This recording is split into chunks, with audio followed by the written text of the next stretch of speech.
Passageiros com destino ao Levanto. Embarque imediato no portão 3. Estados Unidos, 24 de novembro de 1971. Aeroporto Internacional de Portland. Às 4 horas da tarde do dia de Ação de Graças, um homem de aproximadamente 40 anos foi até o guichê da empresa aérea Northwest, onde comprou uma passagem só de ida para Seattle, se registrando como Dan Cooper. Passageiros do voo 305 da Northwest, com destino a Seattle, última chamada. Poucos minutos depois, ele já estava a bordo da aeronave, um Boeing 727 com 36 passageiros a bordo. Às 4h35 da tarde, o avião decola.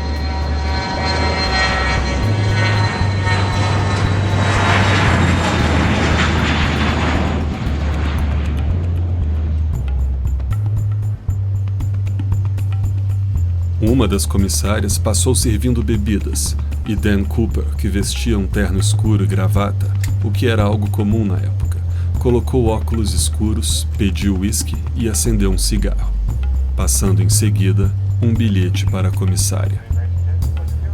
Ela colocou o bilhete no bolso e continuou seu trabalho. Ela fez isso pois estava acostumada a receber bilhetes de passageiros homens. Normalmente era o número do quarto do hotel em que iam ficar ou outra cantada qualquer. E por isso não deu muita atenção àquele papel. Porém, ao passar novamente pela poltrona do homem, ele a chamou e disse: "É melhor você ler esse bilhete. Tenho uma bomba comigo." A comissária, assustada, leu o bilhete, que dizia: "Eu tenho uma bomba em minha mala de mão, e vou usá-la se necessário. Eu quero que você se sente ao meu lado. Vocês estão sendo sequestrados." A comissária levou o bilhete ao comandante, que informou o controle aéreo sobre o sequestro e pediu que a comissária fizesse o que o sequestrador pediu. Ela, então, voltou para Dan Cooper e sentou-se ao seu lado.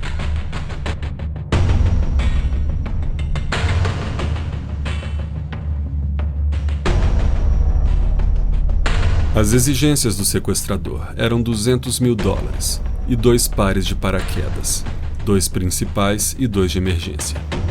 O avião só poderia pousar em Seattle quando as exigências estivessem prontas para serem entregues. Assim, o comandante teve que sobrevoar o aeroporto de Seattle por 30 minutos, até que as autoridades confirmassem que estava tudo pronto.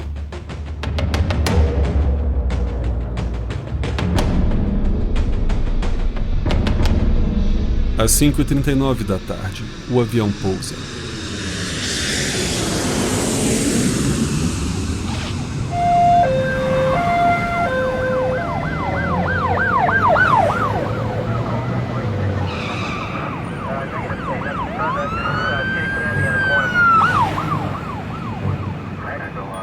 O sequestrador pede para que as luzes do avião sejam diminuídas, evitando assim que um franco-atirador o tivesse na mira, e também não deixou que qualquer veículo se aproximasse do avião, com exceção de uma única pessoa que deveria entregar o dinheiro e os paraquedas.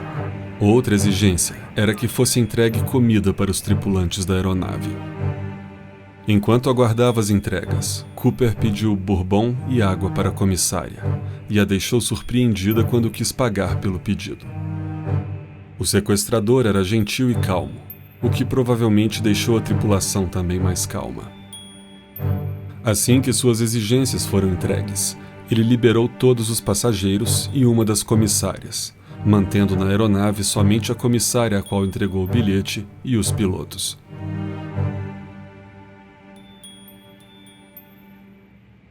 Dan Cooper, com a comissária ao lado, lia o manual de operações da escada da porta. Ele pediu muitas informações para ela, que disse achar que era impossível baixar as escadas em voo, mas Cooper disse que ela estava errada. O sequestrador usou o interfone da comissária para dar novas ordens para os pilotos. Ele queria que o avião voasse a 10 mil pés de altitude, com baixa velocidade, que a porta do avião não fosse travada e que a cabine não fosse pressurizada. Afirmou ainda que usava um altímetro de pulso para monitorar a altitude e não ser enganado pelo piloto. Ele não deu ordens específicas sobre qual rota seguir. Simplesmente disse para o comandante ir para o México. O comandante disse para o sequestrador que seria necessário outro pouso em solo americano para reabastecer o avião, a fim de conseguir chegar ao México. Foi acordado então que o avião faria uma breve escala em Reno, antes de prosseguir viagem para o país vizinho.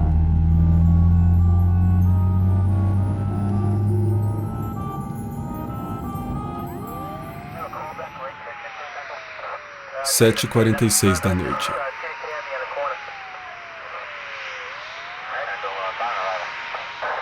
O Boeing 727 da Northwest decola do aeroporto de Seattle sob os olhares perplexos de agentes do FBI e demais autoridades.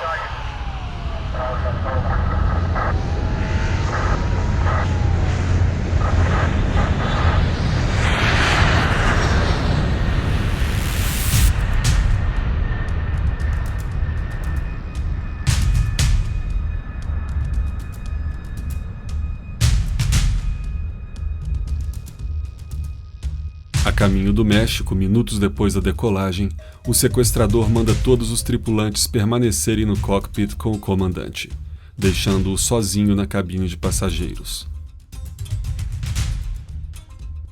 Às 8 horas da noite, a tripulação vê uma luz de alerta se acender no cockpit. Era a indicação de que a porta fora aberta. O comandante pergunta para o sequestrador no intercom se ele precisava de algo. A resposta foi um simples não, que fora a última palavra ouvida de Dan Cooper. Às 8h24, em meio a uma tempestade e uma temperatura externa de 7 graus negativos, o piloto sente um arrasto de um lado, tirando um pouco o avião de sua proa. Ele deduz que a escada da porta fora baixada. Depois disso, não viram nem ouviram mais nada. Apesar do silêncio, todos os tripulantes permaneceram no cockpit com receio de desobedecer à ordem do sequestrador.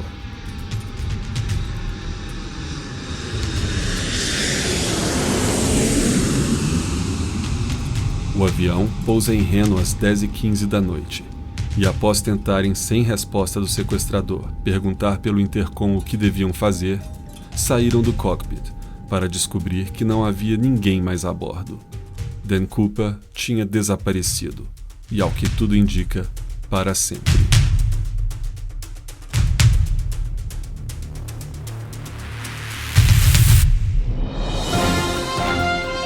Boa noite! A seguir a cobertura oficial do sequestro. Se você não entende inglês, pode ver a tradução na transcrição desse podcast, ou, se seu player de áudio permitir, através da opção letra ou texto desse arquivo MP3. When he got on a plane in Portland, Oregon last night, he was just another passenger who gave his name as D.A. Cooper. But today, after hijacking a Northwest Airlines jet, ransoming the passengers in Seattle, then making a getaway by parachute somewhere between there and Reno, Nevada, the description on One Wire service, master criminal. Bill Curtis reports. 36 passengers got off the jetliner in Seattle last night, left aboard 4 crew members and the hijacker, dressed in a business suit demanding $200,000 and carrying a plain briefcase which he told the crew held explosives. With the full ransom collected from Seattle banks and 4 parachutes aboard, the plane headed for Reno. It took 3.5 hours, slow for a jet, but the hijacker had given detailed flight instructions. The rear stairwell was open all the way. It arrived at Reno in shreds. The crew, here being debriefed by the FBI, was told to fly low over Oregon's flatlands with the flaps down. The speed dropped to 200 miles per hour. Somewhere, the hijacker parachuted away with the money. The crew had little to say. We gave the information to the authorities, and we just don't want to discuss it any further. Have you been told by the FBI not to discuss? No, they handle their investigation, and my company would rather have it released through them. Tina, were you with the rest of the crew during the flight after you left the ground the last time? Yes, I went up to the cockpit. None of you were within sight of the hijacker, right? Right. We already talked about it, and the captain, still did. How did you surmise that he was not on the plane when he landed in Reno?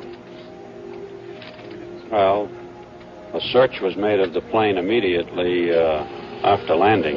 As we understood it, he could have gotten off as the plane taxied before it came up here. How did the crew know he wasn't on when it touched ground? No way. The crew couldn't know that, but we had the airport covered. Are the authorities now searching for the man? Snow covers the mountains in northern California and Nevada, a hostile terrain for any parachute drop, especially at night. Police believe he left the 727 in the flatlands of Oregon or Washington, but they are still looking in 4 states, even around the airport. Authorities began their search here, thinking the hijacker may have jumped off at the end of the runway as the plane touched down. But the problem is more complex. A daring parachute escape from a flying 727 somewhere between Reno and Seattle, Washington. Bill Curtis, CBS News. O FBI estava intrigado. O avião estava sob total vigilância quando pousou, e ninguém havia saltado para fora ou tentado fugir.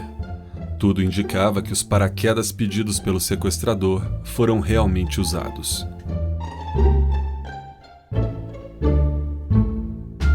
No avião, ele deixara somente um dos paraquedas, e a gravata que usava, e que posteriormente era a única e mais importante pista, que continha amostras de DNA e considerada o único erro cometido pelo sequestrador. Seria mesmo um erro? Ele pediu até que o bilhete que ele havia entregado para a comissária lhe fosse devolvido para evitar deixar pistas, e então, deliberadamente, ele deixa a gravata para trás? Essa era somente uma das inúmeras perguntas que perduram até hoje sobre o caso. O tempo naquela noite estava tempestuoso, na região onde o piloto marcara o provável salto do sequestrador, o que fez com que as autoridades iniciassem a busca pela área de extensas florestas somente na manhã seguinte. Teria o homem sobrevivido ao salto noturno dentro de uma tempestade, com temperatura abaixo de 0, e cujo local de pouso era uma área florestal isolada? Muitos dizem que ele nem sequer conseguiu abrir o paraquedas. Outros já insistem que a probabilidade de sobrevivência ao salto era boa. E de fato tudo parecia ter sido muito bem pensado e estudado por Cooper. Desde o tipo de aeronave, pois se fosse um jato maior ele não conseguiria manter a baixa velocidade desejada, até ao tipo de paraquedas, que aliás parecia um golpe brilhante pedir 2 pares, deixando assim as autoridades pensarem que ele levaria um dos reféns com ele, evitando que enviassem paraquedas falsos ou estragados. O seu plano fora aparentemente perfeito. Pediu dinheiro em notas de $20 não marcadas, sabendo que o peso do dinheiro seria adequado para o salto. Pediu para que a cabine não fosse pressurizada, evitando que a porta gerasse uma descompressão violenta quando abrisse e ciente de que àquela altitude não seria necessária a pressurização, já que até 12.000 pés de altitude é possível para uma pessoa saudável respirar normalmente. Ele calculou o peso corretamente, o tipo de equipamento necessário, o tipo de avião que poderia cumprir com a velocidade e altitude necessárias, a questão da pressurização e todos os pequenos detalhes. Será que, apesar de tudo, ele cometeria o erro de pular para a morte?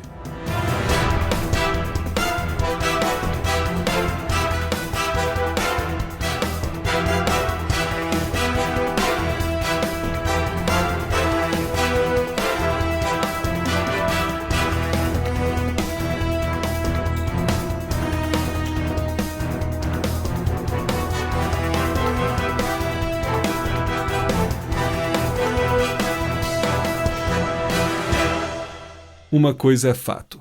Mesmo depois de a polícia revirar toda a área, o homem nunca mais foi encontrado, nem vivo, nem morto.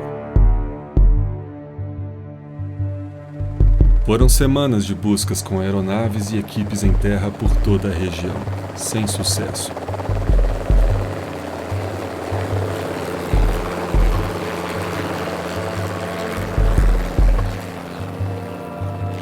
O FBI fez uma vasta pesquisa em seus bancos de dados em busca de Dan Cooper, mesmo sabendo ser improvável que aquele fosse seu nome verdadeiro.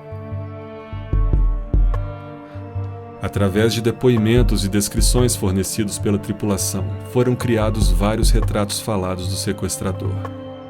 A polícia estava confiante na precisão dos retratos, pois mesmo a tripulação ter auxiliado na criação dos mesmos de forma separada e sem um ouvir o depoimento do outro, os desenhos eram praticamente idênticos. Mas mesmo com esses retratos espalhados por todos os estados americanos, transmitidos para todas as TVs do país em telejornais, não houve uma pista verdadeira sequer. Todas as ligações recebidas pela polícia ou eram trotes ou malucos afirmando serem eles Dan Cooper.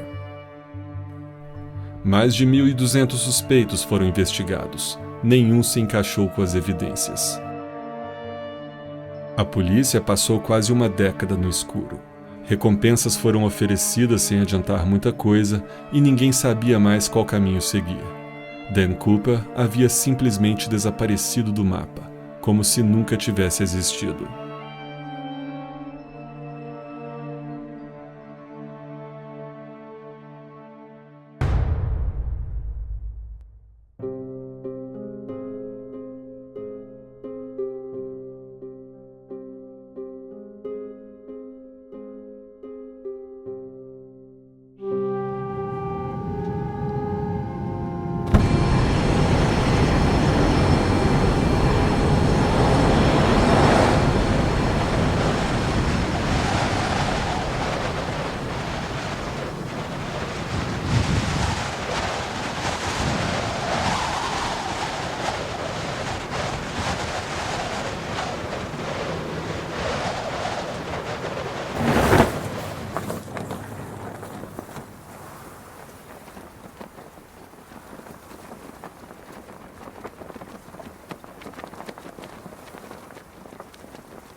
10 de fevereiro de 1980.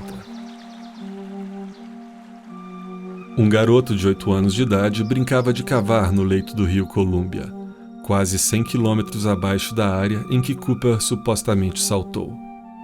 Ele encontrou alguns bolos de notas completamente deteriorados pelo tempo, somando $5.800, e que continham um número de série que o FBI secretamente registrou, enganando o sequestrador. Com isso, o FBI achava ter encontrado a evidência de que Cooper não sobreviveu ao salto, e sua bolsa de dinheiro permaneceu por anos no leito do rio até que se deteriorou e começou a soltar notas pela corrente. Mais buscas foram feitas, até mesmo com mergulhadores vasculhando o fundo do rio em toda a extensão de onde o dinheiro foi achado até o local provável do salto. Porém, nada mais fora encontrado.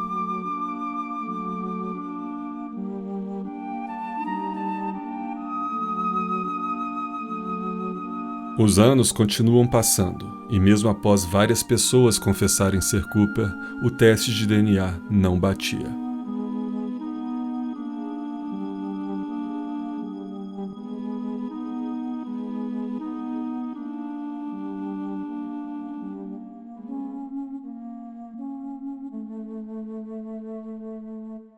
Enquanto muitos debatem se o sequestrador sobreviveu ou não, eu fico pensando se, na verdade, ele nunca saltou do avião. Fez a tripulação se trancar no cockpit e armou um teatro para que pensassem que ele havia saltado naquele ponto, jogando seus pertences em uma bolsa menor com um pouco de dinheiro para despistar. Será que ele continuou no voo até Reno e que de alguma forma durante o pouso conseguiu sair da aeronave sem ser notado? Ou será que pulou em outro ponto quando o 727 perdia altitude para o pouso?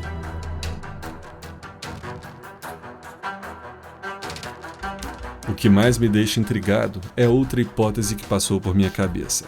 E se Dan Cooper, na verdade, nunca existiu, sendo aquele um plano orquestrado com maestria pela tripulação do voo 305?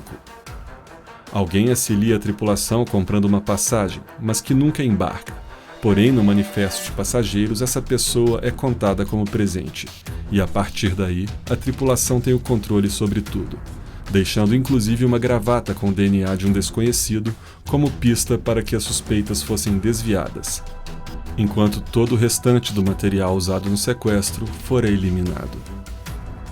Porém, com todos os passageiros como testemunhas, tudo indica que realmente havia um sequestrador a bordo.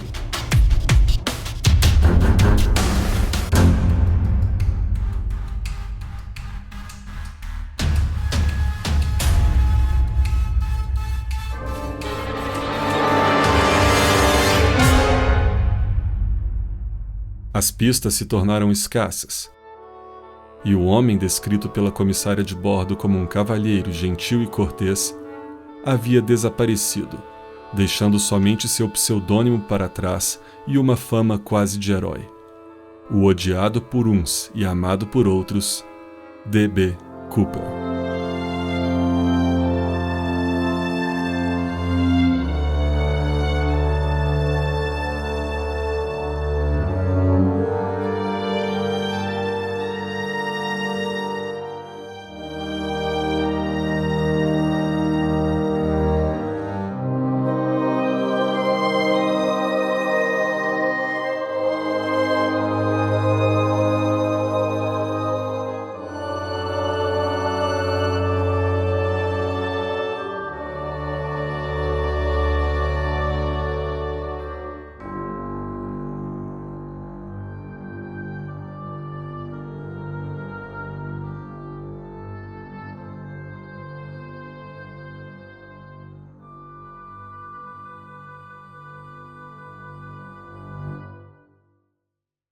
A maestria do plano, a completa falta de pistas e evidências, e principalmente o fato de ninguém ter sido ferido, faz com que Dan Cooper seja visto por muitos como herói. Existe até mesmo uma cidade próxima ao local do salto que comemora anualmente, na mesma data do sequestro, o dia de D.B. Cooper. Uma curiosidade, aliás, é porque nos referimos ao caso como D.B. Cooper, sendo que o sequestrador se apresentou como Dan Cooper. A resposta é que um jornal na época cometeu um erro e noticiou que o homem se apresentara como D.B. Cooper. A partir daí o nome pegou e se tornou o nome do caso. Dan Cooper deixou muitos investigadores frustrados e alguns com muita raiva. E sobrevivendo ou não ao salto, uma coisa é certa: ele conseguiu seu lugar na história. O sequestro do voo 305 da Northwest é hoje o único caso de pirataria aérea sem solução nos Estados Unidos. Esse podcast foi criado graças aos patronos do Escriba Café, com agradecimento especial a Soraya Pfeiffer. Torne-se um patrono também e faça parte desse grande projeto que é o Escriba Café. O link se encontra no post desse episódio no site do Escriba Café. Acompanhe também todas as notícias, novidades do site e conteúdo aleatório no Tumblr do Escriba Café, através do endereço guilda.loventur.com. A partir de agora, as novidades do Escriba Café e do Condado de Loventur serão postadas somente lá. Siga também o nosso Twitter, que é @escribacafé, nossa página no Facebook e também no SoundCloud. Todos os links para todas as redes sociais em que o Escriba Café está presente se encontram na página principal do site. Acesse www.escribacafé.com. Deixem também seus comentários e teorias sobre esse caso nos comentários do post desse episódio no site. A todos que me ouvem, o meu muito obrigado, um grande abraço e fiquem em paz.